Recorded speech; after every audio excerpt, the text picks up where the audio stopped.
Fontaine, artiste en art visuel.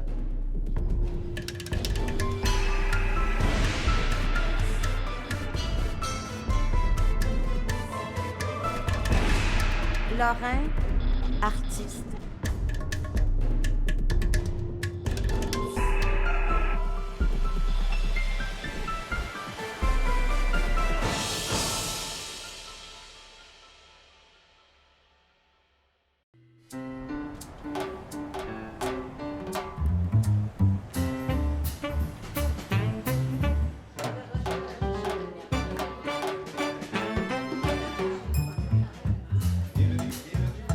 Ce soir, c'est vraiment le fun. C'est un beau vernissage. C'est une nouvelle collaboration avec mon ami artiste Lorrain. On est contente parce que ça bouge. Là. Il y a des gens, les gens nous font des bons commentaires. Autant que nos styles sont extrêmement opposés, on fait les deux du personnage, on est les deux dans l'émotion, mais on s'entend, là, moi je dis que c'est ma sœur, on est des flammes jumelles, comme on dit, là, tu sais. Je raconte mon histoire du personnage, là, mais puis ça change.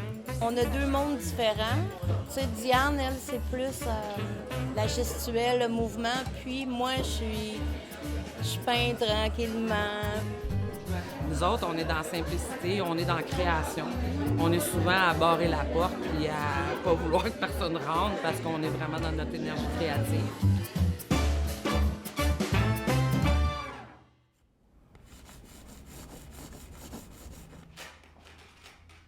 Les arts, ça a été vraiment pour moi un exutoire.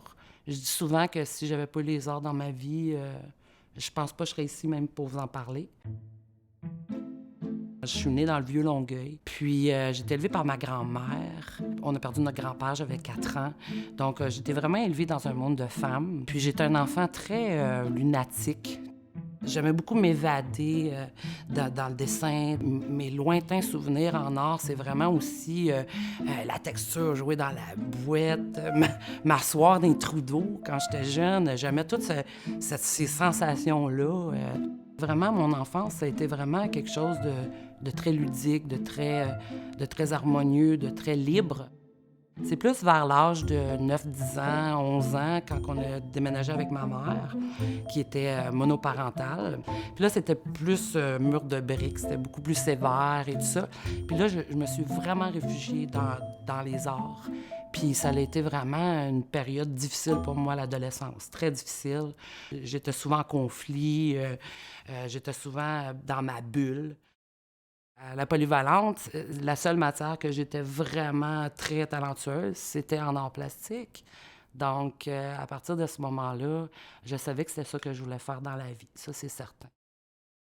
Mais moi, je voulais être illustrateur. Puis à l'université, j'ai dit, je vais faire mon certificat en art plastique, toujours dirigé vers la communication graphique. Mais dans mon cours de dessin, j'avais un professeur absolument extraordinaire qui s'appelle Réal Calder. Puis je pense que c'est vraiment lui qui m'a donné l'amour de la peinture puis des techniques mixtes. Puis là, j'ai fait mon bac, 3 ans en communication graphique. Je suis sortie de là puis j'ai travaillé 3 jours dans une boîte de graphisme.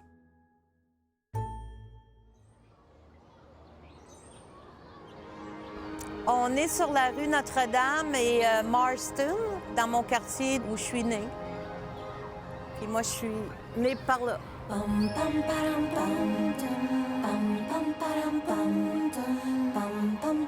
Mon père, il était camionneur. Ma mère était reine du foyer.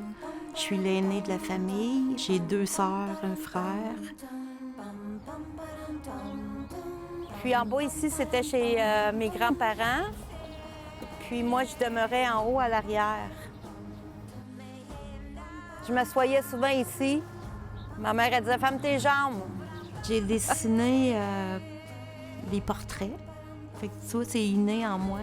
Je dessinais souvent mon grand-père parce qu'il ne bougeait pas. À un moment donné, vers 14 ans, 15 ans, je voulais être dessinatrice de mode. Puis encore là, tu sais, ils m'ont tous découragée chez nous. Ben voyons donc. Enfant, je disais je veux être une artiste. Chez mes grands-parents, justement, il y avait un piano. J'avais toujours une mélodie en tête, là, je fredonnais, puis je comprenais pas pourquoi ils voulaient pas me payer des cours de piano. Je me suis débrouillée, je me suis trouvé un endroit pour aller chanter, pratiquer, parce que, je sais pas, là, je pense que je tombais ses nerfs à bien du monde, là. Fait que j'allais pratiquer ma voix sous l'overpass, juste en fait, c'est la rue Laurier, mais en dessous, c'est le pont McDonald-Cartier. J'aimais beaucoup l'écho des effets, tu sais. Hey, oh, hey, oh, hey.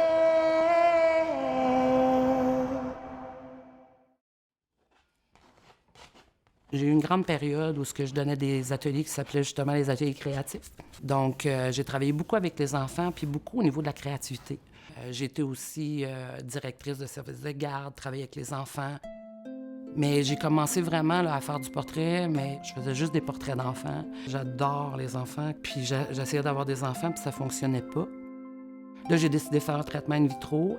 Puis, j'avais acheté une ferme éducative où j'invitais les groupes d'enfants à venir faire de l'art, du land art. On avait des ateliers en forêt, j'avais une petite mini-ferme où on expliquait la vie à la ferme.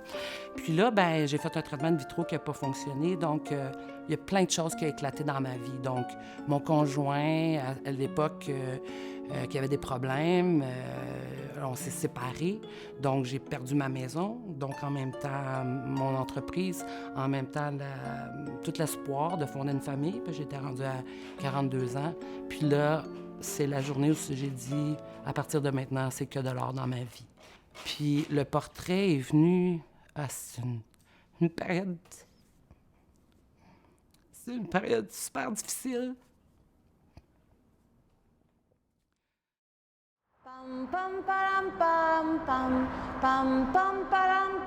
Puis un jour, à 18 ans, j'avais rencontré le cousin de mon ami dans le temps. Je savais qu'il jouait dans un band, puis j'avais dit « Cherchez-vous une chanteuse? » tu sais. C'est de même que ça a commencé, la musique, là, vraiment. Là, Ben, en musique, j'ai fait comme presque 30 ans en musique, là. J'ai commencé à écrire des chansons.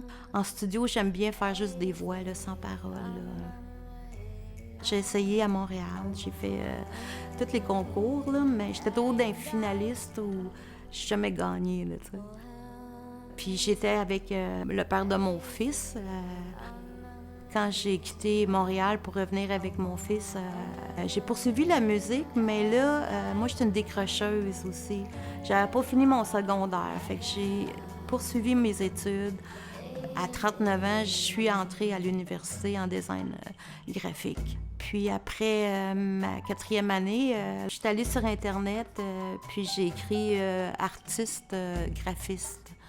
Puis là, les îles de la Madeleine, les artisans du sable cherchaient quelqu'un. Donc, je suis partie avec mon fils aux îles. Puis j'ai demeuré presque 3 ans là-bas. J'ai eu des petits contrats par là. Puis mon fils m'avait dit, écoute, j'aimerais ça jouer de la musique plus tard, mais il dit pas du country, tu sais. Fait qu'à un moment donné, je suis revenue dans l'Outaouais.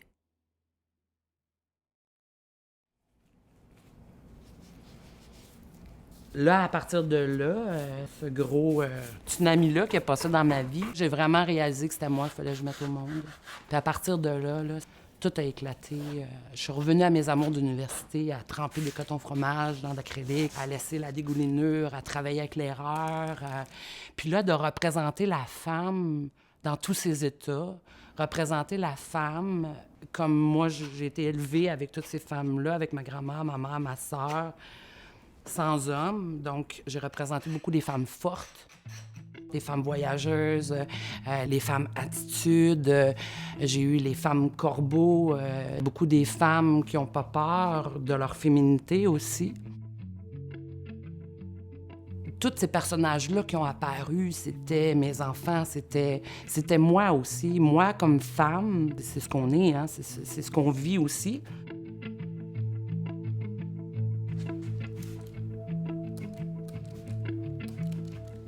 Moi, j'ai voulu créer mon style à partir de différentes matières, de différentes techniques.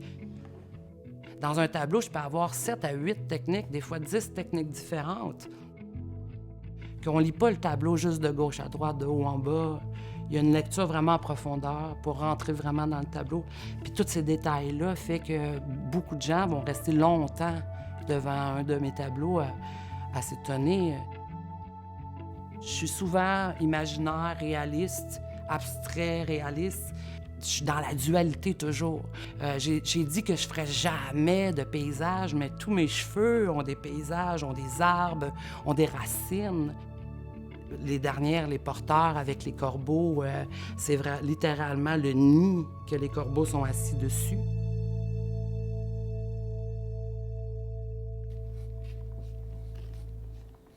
Habituellement, j'ai toujours comme une histoire à mes personnages.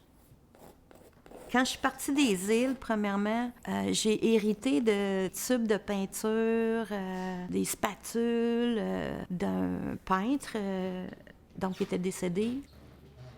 J'aime croire ça, que mon chemin est déjà tracé. J'ai pris un cours. Je voyais un monsieur qui donnait des cours à spatule et à l'huile. Donc, le premier tableau, il avait dit « Est-ce que je peux voir ce que tu vas peindre? » Ben, je sais pas, moi, comme... Puis là, j'ai remarqué que les gens avaient une image, là, tu sais. Puis après ça, c'est là que j'ai commencé mon personnage, mon premier personnage. J'ai laissé après, puis j'ai continué par moi-même, là. Ça fait 10 ans là, que je peins. J'ai eu beaucoup de petits métiers. Les gens que j'ai rencontrés dans ma vie, ça a été souvent des gens... il y en a des joyeux la plupart du temps, là, mais j'ai rencontré des gens qui sont schizophrènes, qui ont fait de la démence, l'alcoolisme, les souffrances, de grandes souffrances. Puis je me suis inspirée de leur histoire à eux, de leur monde. Là, ils s'ouvrent à moi, puis je suis capable de sentir qu'est-ce qu'ils vivent. Donc, c'est pour ça que mes personnages sont souvent sérieux. Plus mon histoire avance, je change de teinte. Des fois, il y en a des épaisseurs, là, de couleurs. Je suis jamais satisfaite, en fait. Habituellement, j'ai mon histoire qui arrive, puis qui grandit, puis que, mon Dieu, que j'en ai des conversations dans ma tête, là, puis... Quand vraiment je suis dans la musique, en train de peindre, il n'y a plus rien qui existe. Il y a juste comme mes émotions, mon cœur qui fait en sorte que je veux que mes personnages vibrent justement l'émotion que j'ai.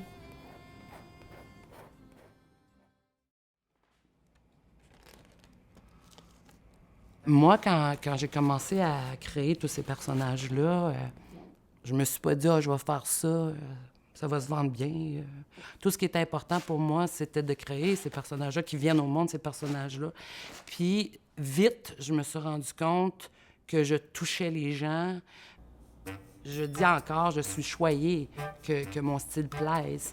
La communauté artistique considère peut-être que mon style à moi, c'est plus commercial. Bien, si c'est commercial, bien, moi, je suis heureuse là-dedans parce que je gagne ma vie avec ça. J'ai des galeries qui vendent très bien. Puis je fais quand même de la création. J'ai été prolifique énormément dans les dernières années à faire 3-4 tableaux par semaine. Faut que tu crées pour arriver à être vraiment sûr de toi, de maîtriser ton art. Moi, je suis fière de ce que je fais, puis ça se vend.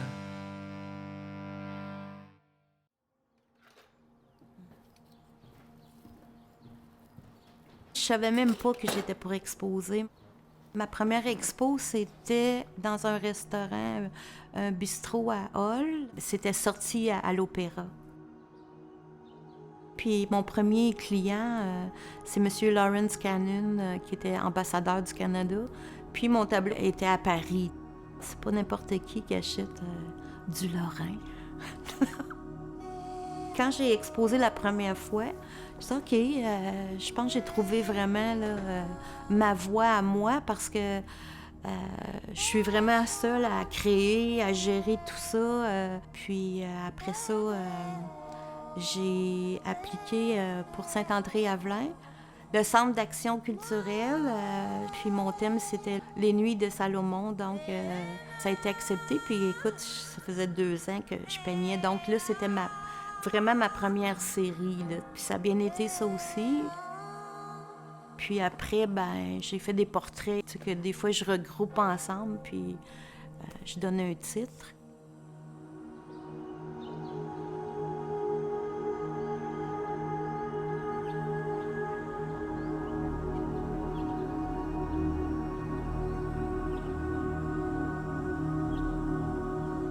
La couleur, c'est vrai qu'au début, j'étais très éclatée. J'ai essayé la spatule, j'ai essayé le pinceau très léché.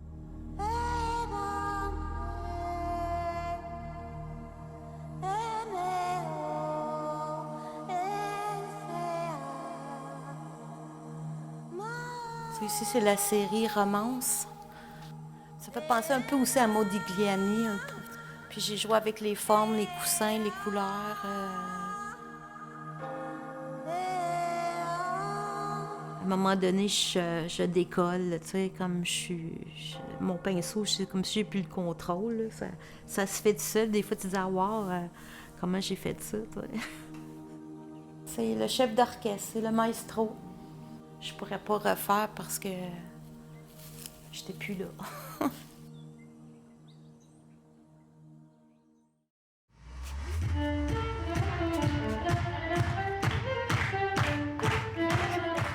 Le Art Battle, c'est un concept très stimulant. On se retrouve, plusieurs artistes, à compétitionner et à créer un tableau en 20 minutes. Puis là, les tableaux sont mis en enchère. Puis là, ils font un régional, un national et un international. J'ai été invitée à Toronto pour la finale mondiale. Je me suis ramassée en finale avec des milliers de gens autour. C'est toute une aventure. Mais le rayonnement international, c'est quelque chose pour moi d'essentiel. Donc, en 2010, je suis partie un mois à Bruxelles, en Bretagne. Puis on a fait 3 expositions en 1 an. Et puis à Paris, au Carrousel du Louvre, c'est assez impressionnant, le nombre d'artistes de qualité qu'il y a là. Là, ça a commencé vraiment mon désir de vouloir être à l'international, puis de vouloir faire ma marque. La 3e fois que j'étais à New York, c'était assez impressionnant. J'étais dans une grande exposition, Art Expo. J'ai gagné un prix Spotlight Artist. Donc, j'étais vraiment étonnée puis vraiment choyée de recevoir ce prix-là. C'est sûr, par la suite, ça a déboulé. J'ai eu des prix hommages dans les expositions au Québec. J'ai eu des prix hommages à Trace. J'ai eu des mentions spéciales. Ça te confirme des choses.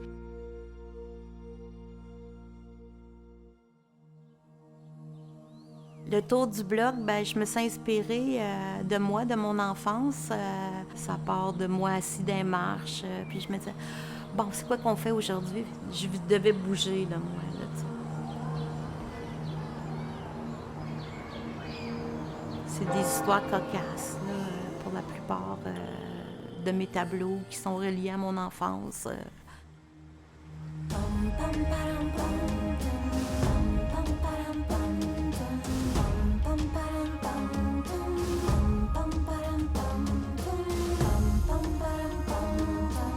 Puis mon ami d'enfance demeurait juste ici, à la Maison Bleue, l'appartement en bas. Puis sur le coin aussi, il y avait un magasin de musique. Puis mon ami puis moi, on se mettait sur le coin le samedi, puis on dansait le Charleston parce qu'il mettait sa musique au volume à l'extérieur.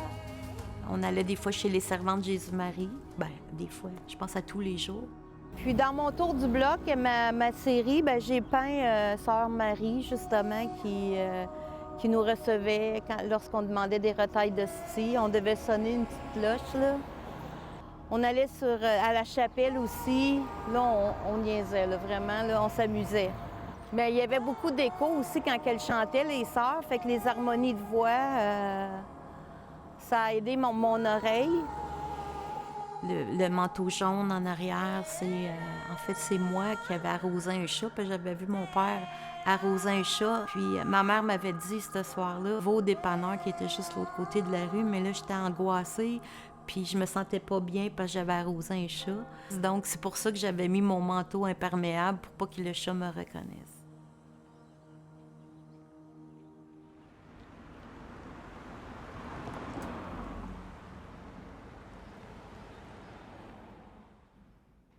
Bien, moi, du début que j'ai commencé dans ce métier-là, c'était évident que j'aurais un superbe atelier. La galerie est venue du désir de vraiment exposer mes choses et peut-être d'éduquer les gens. Cette galerie-là, je l'ai eue pendant 4 ans. J'avais envie d'inviter des artistes, de monter des expositions. J'ai fait Cette femme s'expose pendant plusieurs années. J'ai fait des expositions sur l'abstraction, sur le nu. Puis j'invitais des artistes et que c'est épuisant. Là, après ça, j'ai fait non, je pense que je vais me calmer un peu. Malgré que quand j'ai ouvert ici, en plein cœur du centre-ville de Buckingham, j'avais comme envie d'un atelier. Puis toute cette partie-là, galerie en avant, j'avais pas vraiment envie de ça. Mais en même temps, je me suis rendu compte que c'était un bienfait que j'ai ça. Puis des fois, on organise des événements et tout ça, parce que c'est ça, c'est mon petit côté entrepreneur aussi qui veut gérer ça, qui veut amener d'autres artistes, mon côté rassembleur aussi. Mais en même temps, j'ai appris qu'il fallait que je me concentre beaucoup plus à ma création. Puis c'est ça, des fois, barre la porte, puis on n'est pas ici, ou appelez-nous, si, puis ça marche très bien, comme.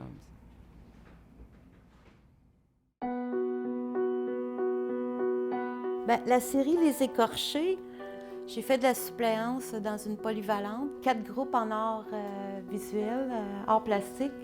Donc, j'avais les 4 classes de comportement difficile. Donc, je me suis inspirée de eux parce qu'il y avait justement encore là toutes les souffrances que ces jeunes avaient. Puis quelques-uns et quelques-unes m'ont raconté justement ce qu'ils vivaient. Puis ça m'a touchée, tu sais. Puis je me suis aussi reconnue à travers eux, dans mon passé, là, que moi aussi, là, je fais partie des écorchés.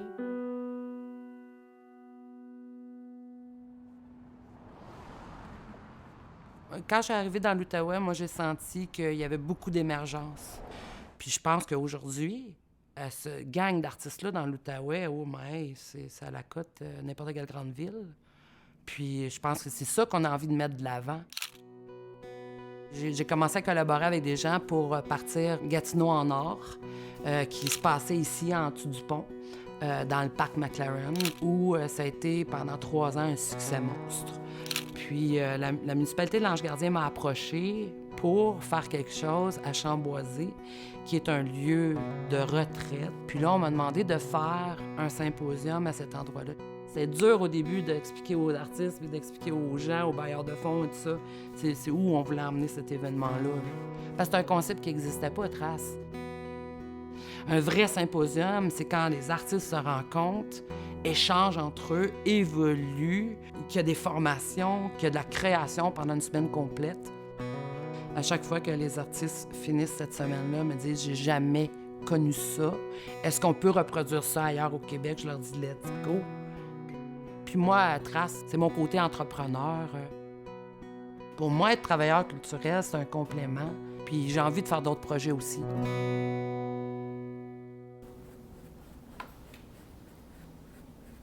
J'ai parti du micro, après ça, la souris, puis maintenant, c'est le pinceau. Puis je suis toujours surprise à chaque fois que je vends un tableau, là, tu sais. Je m'étais dit, dans 10 ans, je vais vivre de mon art. Ça fait 10 ans, puis je fais juste ça, là. C'est pas évident, tu sais, mais ça me suffit, là. Je rêve pas d'avoir une grosse maison, puis...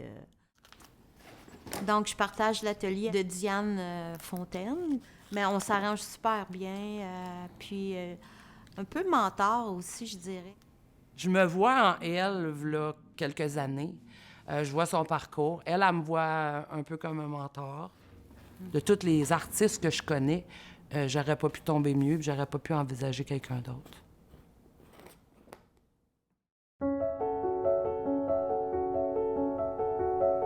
Les gens pensent que je fais que du portrait parce que c'est vraiment ça que je promouvois, parce que c'est ça que ma clientèle veut le plus.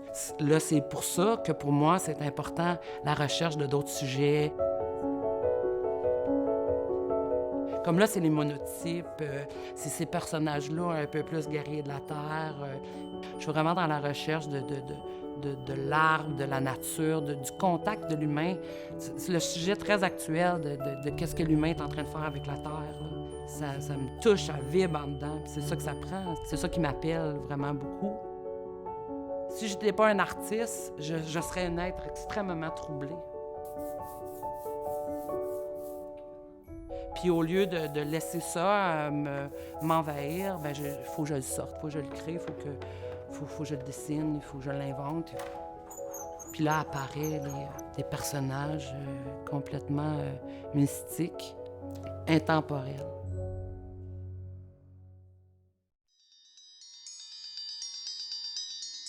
Je suis toujours dans l'intemporel. Moi, je suis bien dans ça.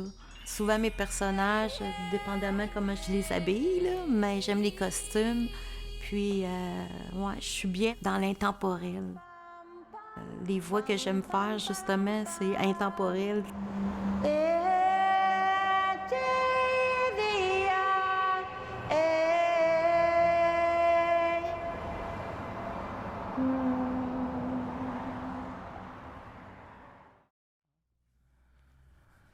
C'est mon gros lot d'amour. Hein? T'es-tu mon gros lot d'amour, toi? Oui. Ben moi, c'est sûr que quand je m'en viens à l'atelier, ben lui, il me suit tout le temps. Tout le temps depuis qu'il est bébé, Picasso. C'est l'énergie aussi qui me dit OK, là, c'est temps de prendre une pause, qu'on va le marcher un petit peu, là. Parce que sinon, je ne m'arrêterai jamais. Je vais marcher avec Picasso au village. Je prends souvent cette passerelle-là. Puis, ça se rend au barrage. Puis, il y a une énergie très forte dans ce barrage-là où l'eau coule à flot. Puis, quand je vis des choses qui restent pognées en dedans, bien, je m'en vais les libérer là. Ou je remercie la vie.